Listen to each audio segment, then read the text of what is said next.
Olá, tudo bem com você? Seja bem-vindo mais uma vez ao canal Sal da Terra. Neste vídeo vamos falar da importância de não se deixar paralisar por causa do medo. Além disso, de não deixar de agir por não se sentir pronto ou sentir-se totalmente capacitado para fazer algo que Deus colocou em seu coração. Olha, isso se aplica a todas as áreas da sua vida. O importante é saber, na verdade, que jamais estaremos totalmente prontos para realizar algo e que a perfeição só será alcançada quando atingirmos a estatura de varão perfeito, à semelhança de Jesus. Então te convido, neste momento, a separar este tempo para beber da água da vida que é Cristo por meio de sua palavra. Não esqueça de deixar seu gostei, pois isso é muito importante para que este vídeo alcance o maior número de pessoas e essa palavra seja disseminada no mundo. Compartilhe com as pessoas que você ama e com aqueles que você sabe que precisam ouvir essa palavra, tudo bem? Vamos à mensagem de hoje. O medo de errar nos paralisa. Este é um fato. Eu já tive a oportunidade de conhecer algumas pessoas perfeccionistas e percebi o quanto essas pessoas sofriam por não se sentirem satisfeitas com suas tarefas ou atividades que estavam desenvolvendo. Gastavam muito mais tempo do que os demais para finalizar algo ou até mesmo para começar. A ansiedade tomava conta de seus olhos, eu via o suor e o nervosismo, pois nunca estava bom o bastante para entregar um trabalho ou preparado o suficiente para sequer iniciar outro.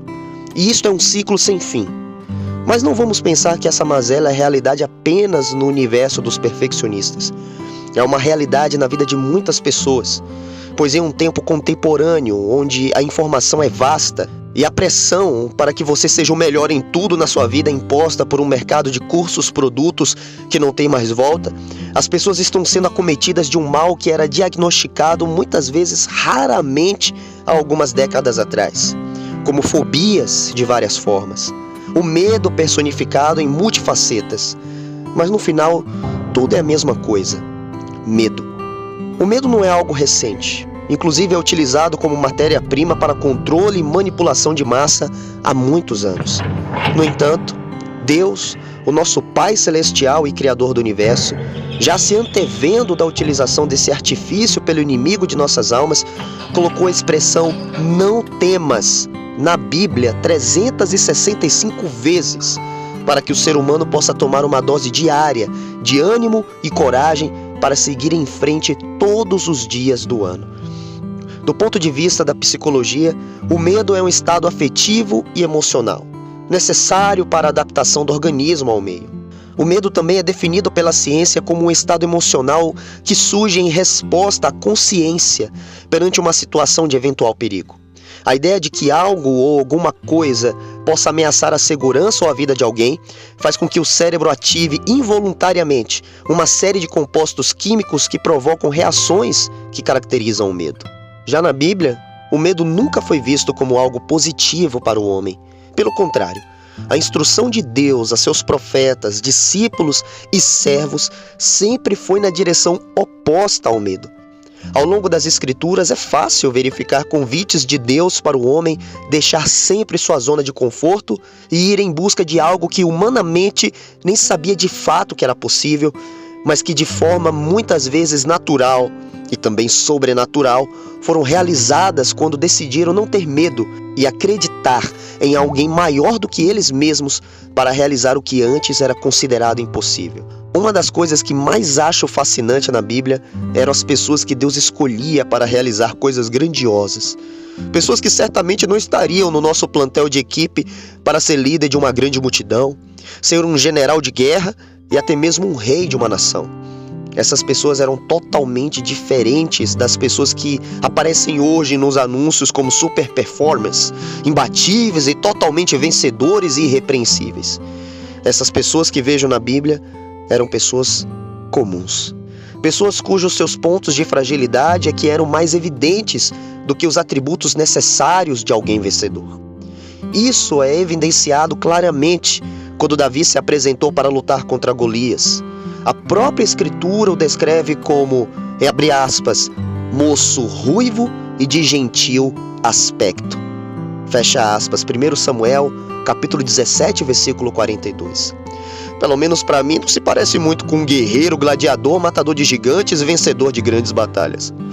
Gideão, um homem cheio de crises de identidade, inseguro, com problemas de autocomiseração, desconfiado e medroso, foi o responsável por liderar o povo de Deus em um período difícil de opressão imposta pelos midianitas.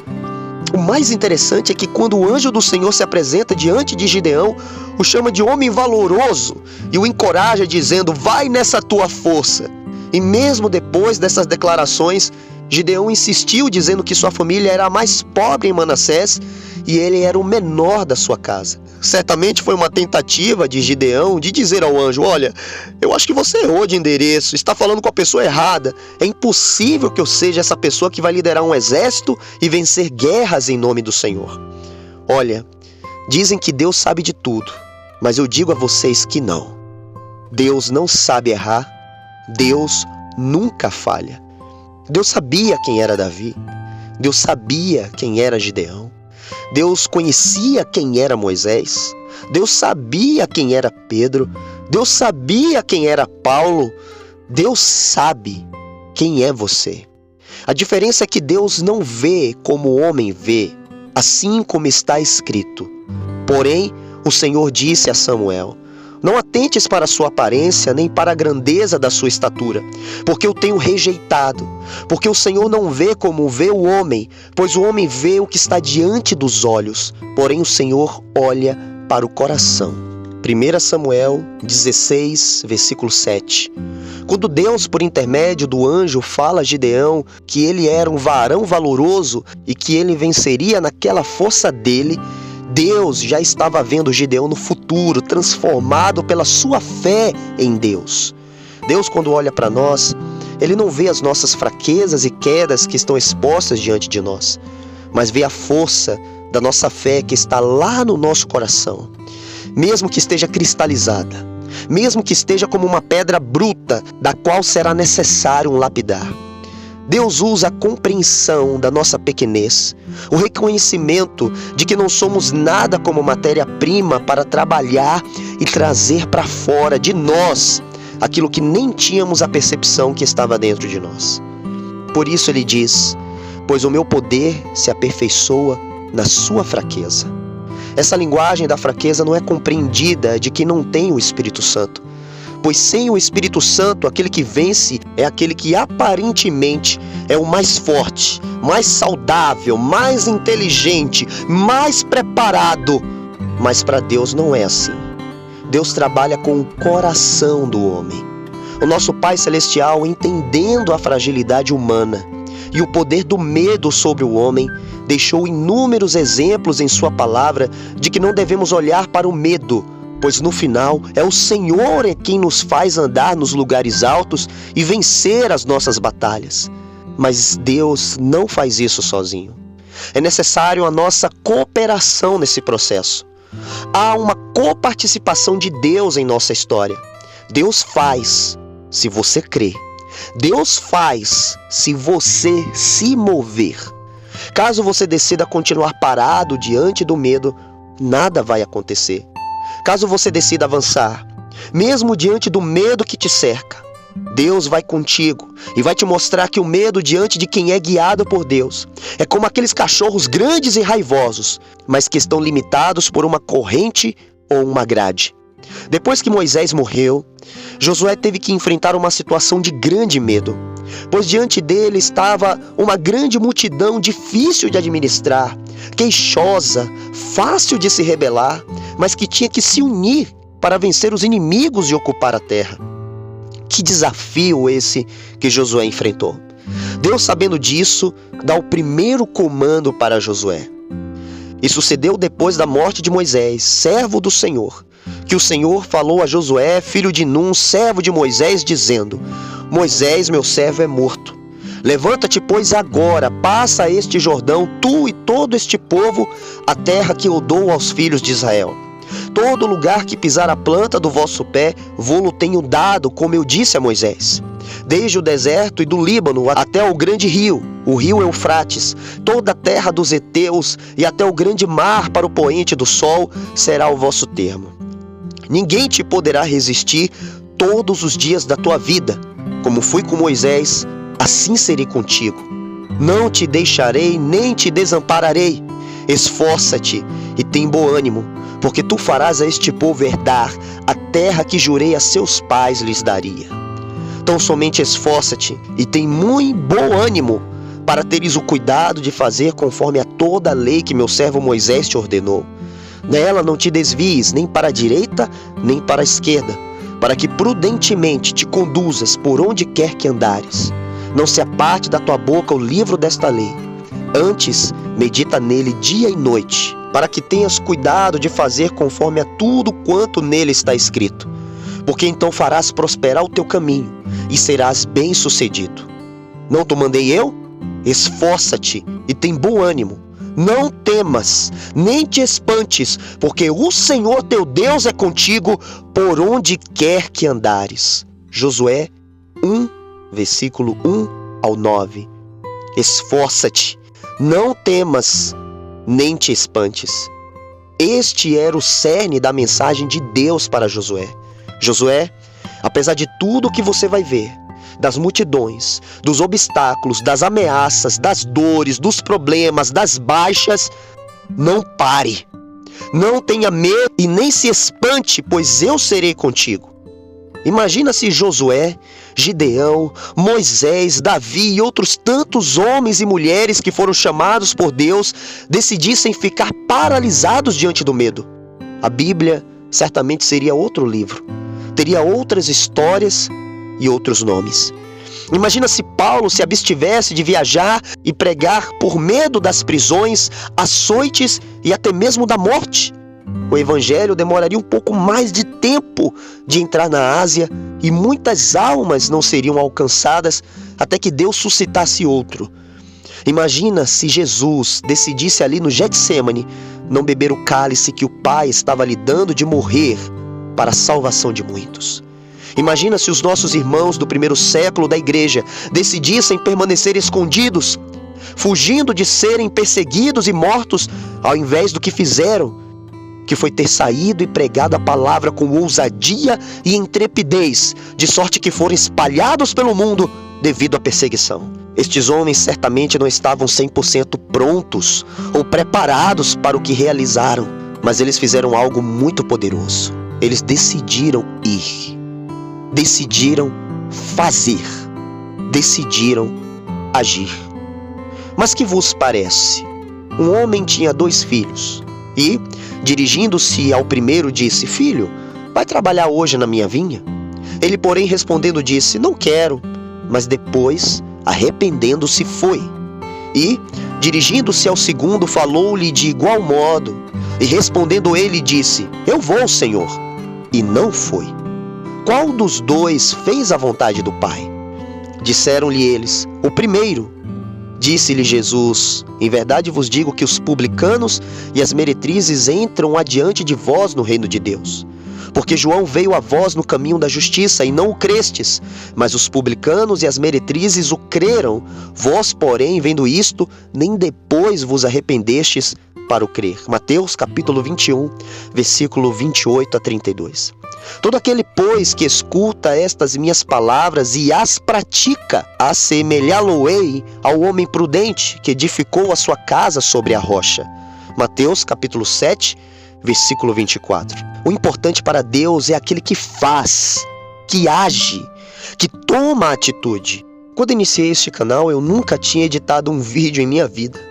Inclusive, você pode até conferir o primeiro vídeo do canal aqui no card acima. No entanto, eu simplesmente sabia que tinha que obedecer à voz que ecoava em meu coração e decidi ir, decidi fazer. Certamente não estava totalmente pronto, mas resolvi obedecer a si mesmo. Não espere ser perfeito para fazer aquilo que Deus colocou em seu coração. Não espere todas as circunstâncias favoráveis para se entregar plenamente para Deus. Não espere o dia ou a hora perfeitos, entre aspas, para começar algo que já está em seu coração há anos, que foi plantado por Deus. Acredito que por meio dessa palavra hoje, Deus está falando com você. Não tenha medo, não te espantes, seja corajoso, corajosa. A palavra de Deus diz: chegai-vos a Deus, e Ele se chegará a vós. Tiago 4:8.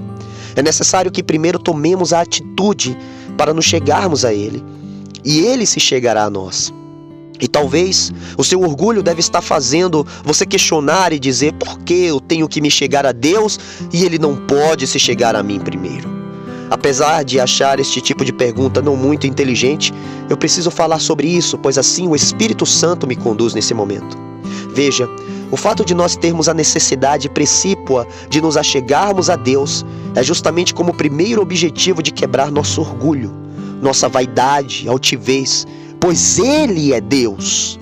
A segunda, e não menos importante explicação, é que Deus já se achegou a nós antes mesmo de termos nascido. Deus se achegou a nós como está escrito, porque Deus amou o mundo de tal maneira que deu o seu Filho unigênito, para que todo aquele que nele crê não pereça, mas tenha a vida eterna. João 3,16. Deus já se chegou até nós por meio de Jesus. Agora o mínimo é que nós nos acheguemos até Ele. Você considera isso razoável e justo? Alguém que entregou o seu Filho por amor a nós, pois estávamos todos condenados e por meio de Jesus fomos reconciliados com Deus. Além disso, esse planeta foi criado para que o alvo do amor de Deus vivesse nele, que fomos nós, criados à sua imagem e semelhança. Dessa forma, o que importa para Deus são suas atitudes e ações em direção a Ele, em direção à sua vontade. Não obstante, Deus deixa registrado em sua palavra que o seu amor lança fora todo medo. Ou seja, Jesus é o amor de Deus para nós. Olha, se você está sendo acometido por qualquer tipo de medo, caso esteja até mesmo numa situação de total paralisia por puro medo, seja por qualquer motivo, quero dizer a você que fazendo de Jesus o morador de seu coração, este amor vai lançar fora todo medo. As agruras da vida são inerentes a todos que habitam sobre a face da terra. Mas o diferencial é como você pode atravessar tais agruras, sozinho ou com Jesus em sua vida. Talvez você possa estar dizendo que já tem Jesus em seu coração, mas se tem se encontrado em um estado de ansiedade e de medo, tem-se a evidência de que é necessário um estreitamento no relacionamento com Jesus. Chamar Jesus para morar em seu coração e andar com Ele são duas coisas diferentes. Podemos, em um momento de nossas vidas, ter aberto sim o nosso coração para Jesus, mas deixamos de andar com Ele. Ao longo do tempo, vamos esfriando sem perceber, pois Jesus é um gentleman, um cavalheiro. Ele jamais vai forçar algo que você não queira. Olha, eu quero dizer para você que onde chegamos hoje é fruto de uma série de decisões ao longo de nossa vida. E eu quero te perguntar, este lugar no qual você se encontra hoje, na sua concepção, é um bom lugar? Você carrega paz dentro do teu coração, mesmo que o mundo ao teu redor esteja explodindo? Você sente-se pleno com Cristo em seu relacionamento com Ele? Tem certeza de seu endereço celestial após sua partida deste mundo? Como está sua casa? Como está sua família? Se a resposta for sim, estou pleno e satisfeito, continue, persevere até o fim. Se for não, convido você a entregar todos os seus medos ao Criador do Universo, Jesus Cristo, e a começar a andar com Ele de verdade hoje. Sabe o que é mais lindo em Jesus? Ele não exigiu nada de nenhum desses homens no momento em que o chamaram, mas ao longo da caminhada todos eles foram transformados por andar com Jesus. Tornaram-se pessoas diferentes durante o percurso da jornada. Jesus disse que bem-aventurado é o homem em que, quando ele vier, encontrar fazendo assim. Mateus 24:46. Ou seja, o mais importante aqui na terra não é simplesmente o final das coisas, mas o processo. Pois o final está com Cristo. O processo está em nossas decisões e atitudes diante da palavra de Deus. Não espere a perfeição para avançar, pois a perfeição está no céu. Seja forjado, amadurecido e preparado na jornada, vencendo o medo, olhando para Jesus a partir de hoje, porque está escrito. Porque diz: ouvi-te em tempo aceitável e socorri-te no dia da salvação. Eis aqui agora o tempo aceitável, eis aqui agora o dia da salvação. 2 Coríntios 6:2. Não foi ontem, nem será amanhã. O tempo é chegado e é hoje em que os verdadeiros adoradores adorarão ao Pai. Vença o medo hoje, andando com Jesus. Deus abençoe sua vida, abençoe sua casa e prospere o teu caminho. Grande abraço.